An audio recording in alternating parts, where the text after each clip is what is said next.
Bismillahirrahmanirrahim. Lecture of Biology for 9th class. Today's our topic of discussion cellular structures and function. आज हम cell की साख्तें और अफ़ाल discuss करेंगे, जिसमें हमारे पास आज जो पॉइंट्स हम डिस्कस करेंगे वो है सेल वॉल और सेल मेम्ब्रेन। सबसे पहले हम देखते हैं सेल वॉल को। तो ये जी हमारे पास सेल वॉल है जो कि प्लांट्स में प्रेजेंट होती है, ठीक है। सेल वॉल है जो कि प्लांट्स में प्रेजेंट होती है, और ये हमारे पास जो है वो सेल मेम्ब्रेन है जो कि प्लांट्स में भी प्रेजेंट होती है और एनिमल्स में भी प्रेजेंट होती है, ठीक है। ये हमारे पास सेल वॉल है, ये कवरिंग जो है इसको हम सेल वॉल कहते हैं, और ये हमारे पास जो मेम्ब्रेन है इसे हम सेल मेम्ब्रेन का नाम देते हैं, जो कि प्लांट्स में भी प्रेजेंट होती है और एनिमल्स में भी प्रेजेंट होती है। अब क्या है कि सेल वॉल जो है वो पौधों में, फंजाई में, प्रोकैरियोट्स में और पौधों की तरह के प्रोटिस्ट में प्रेजेंट होती है, ठीक है।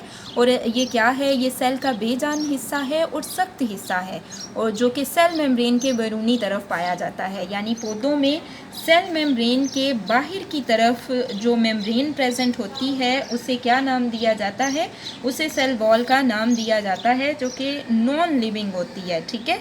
और नॉन लिविंग होती है, और इसका फंक्शन क्या होता है कि ये सेल के अंदरूनी ज़िंदा मवाद यानी प्रोटोप्लाज्म को ख़ास शक्ल, हिफाजत और सहारा देती है, ठीक है। सपोर्ट प्रोवाइड करती है और शेप जो है वो प्रोवाइड करती है। और अगर हम देखें तो पौधों की सेल वॉल में मुख्तलिफ तरह के केमिकल्स पाए जाते हैं। इसे 2 में डिवाइड किया जाता है।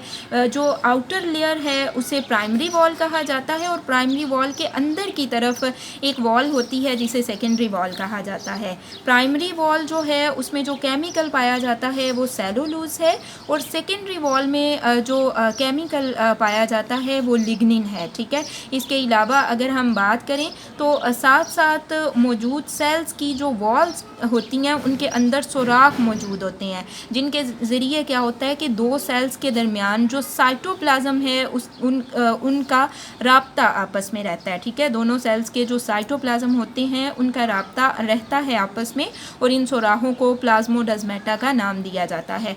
अब अगर हम बात करें फंजाई की सेल वॉल की तो उसमें काइटिन पाया जाता है। प्रोकैरियोट्स के सेल वॉल की बात करें लाइक बैक्टीरिया वगैरह तो उसमें पेप्टाइडोग्लाइकन होता है। अब पेप्टाइडोग्लाइकन क्या है, ये अमाइनो एसिड और शुगर का बना हुआ एक पेचीदा मालिक्यूल होता है। नेक्स्ट हम बात करते हैं सेल मेम्ब्रेन की।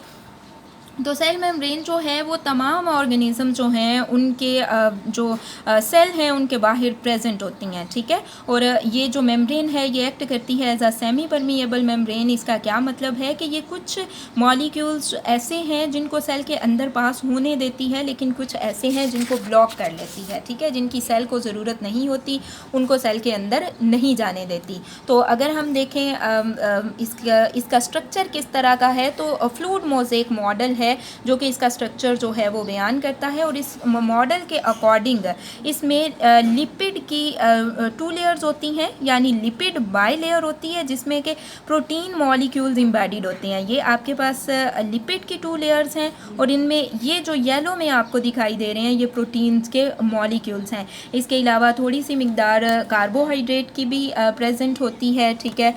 इसके अलावा लिपिड्स भी प्रेजेंट होते हैं, ठीक है। कोलेस्ट्रॉल भी प्रेजेंट होता है। तो ये आपके पास सेल मेम्ब्रेन जो है उसका स्ट्रक्चर है। अब यहाँ से आपको जो क्वेश्चंस आएंगे वो आप नोट करें। क्वेश्चन नंबर 1 है सेल वॉल की तारीफ़ करें। तो यहाँ से यहाँ तक आपके पास सेल वॉल है, ठीक है। नेक्स्ट आपके पास है क्वेश्चन नंबर 2 प्राइमरी और सेकेंडरी वॉल में फ़र्क करें। तो ये आपके पास यहाँ से यहाँ तक प्राइमरी और सेकेंडरी सेल वॉल हैं। चूँकि ये डिफरेंस है तो आपने दरमियान में लाइन लगा के एक तरफ प्राइमरी वॉल लिखना है और दूसरी तरफ सेकेंडरी वॉल। नेक्स्ट आपके पास है क्वेश्चन नंबर 3 सेल मेम्ब्रेन की तारीफ़ करें। तो सेल मेम्ब्रेन यहाँ से यहाँ तक आपने सेल मेम्ब्रेन की तारीफ़ में लिखना है, ठीक है। सो ये आपके पास क्वेश्चन नंबर 3 का आंसर है।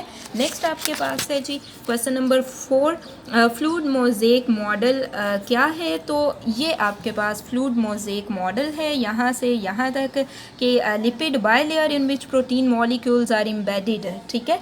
लिपिड्स की एक दोहरी तह है जिसमें प्रोटीन के मॉलिक्यूल्स जैसे हुए हैं, तो उसके साथ आप ये वाली डायग्राम भी ड्रॉ करेंगे। तो ये आपके पास क्वेश्चन नंबर 4 का आंसर है।